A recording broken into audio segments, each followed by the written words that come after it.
नमस्कार, साहित्य तक में आपका स्वागत है। ये कहानी फिल्मी है मैं रेहान अब्बास। इस हफ्ते आप कह लें आज से लेकर 15 तारीख तक आपको ऐसे गीतों के बारे में बताएंगे, आपको ऐसे गीतों के बारे में मैं बताऊंगा जिसका कि सिलसिला जो है वो आज़ादी की जंग से जुड़ा हुआ है। इसकी वजह ये कि हम 15 अगस्त को, आने वाली 15 अगस्त को अपनी आज़ादी की 75वीं वर्षगांठ मनाने जा रहे हैं और इसको हम आज़ादी का अमृत महोत्सव भी पुकार रहे हैं। तो मैंने सोचा क्यों ना आपको ऐसे गीतों के बारे में बताएं जो फिल्मों में हैं और जिनका कि सीधा सीधा ताल्लुक़, जिनका सीधा सीधा संबंध हमारी आज़ादी की लड़ाई से रहा है। तो आज सबसे पहले एक गीत जिसका मैं आपको की दास्तान सुनाने जा रहा हूँ, उसका संबंध रहा है भारत छोड़ो आंदोलन से। भारत छोड़ो आंदोलन आज ही की तारीख यानी 8 अगस्त को 1942 में गांधी जी ने अंग्रेज़ों को ललकार कर एक नारा दिया था, भारत छोड़ो, और अंग्रेज़ों से कहा था कि तुम अब भारत को छोड़कर और इसको हिंदुस्तानियों के सुपुर्द करो।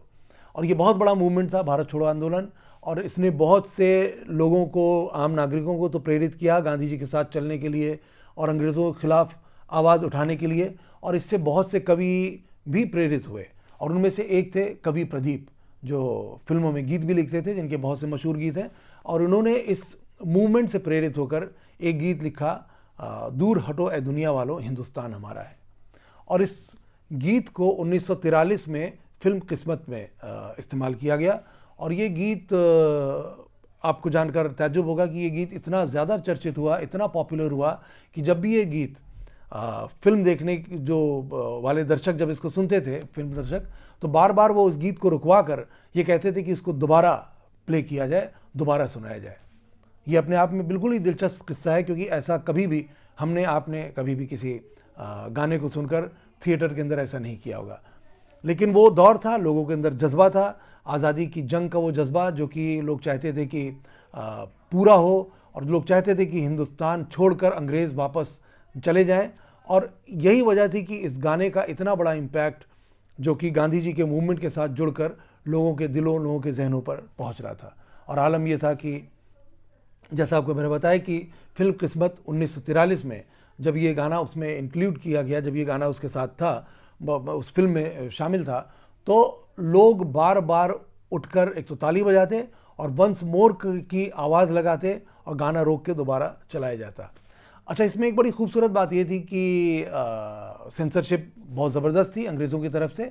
तो कवि प्रदीप ने ज़रा सी चालाकी दिखाते हुए उसमें गाने में एक जगह ब्रितानी लफ्ज़ जो आता है उसको हटाकर जापानी और जर्मनी कर दिया था।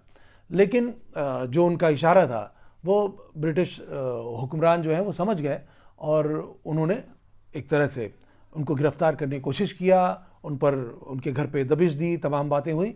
और कवि प्रदीप को इसकी वजह से आपको जानकर ताज्जुब होगा, अंडरग्राउंड होना पड़ा।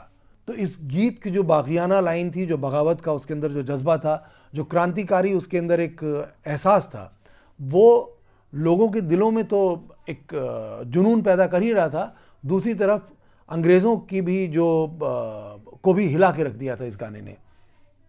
आखिरकार उनको, जैसा मैंने बताया, कवि प्रदीप को अंडरग्राउंड होना पड़ा। और एक बात आपको और बता दूं कि इस गाने के दम पर ये फिल्म 3 साल तक सिनेमाघरों में चलती रही और इस फिल्म ने उस ज़माने में यानी 1943 में 1 करोड़ रुपए कमाए, 1 करोड़। और जो कि आज के दौर में अगर हम उसको कन्वर्ट करें तो वो 1 करोड़ लगभग 65 से लेके 70 करोड़ के आसपास आता है। और कहा यह भी जाता है कि जो फिल्म किस्मत थी वो इस गाने के बदौलत हिंदी सिनेमा की सबसे पहली ब्लॉकबस्टर साबित हुई। मुझे उम्मीद है आपको ये कहानी पसंद आई होगी। ऐसी एक और कोई कहानी लेकर फिर हाजिर होऊंगा। तब तक के लिए इजाज़त दें। नमस्कार।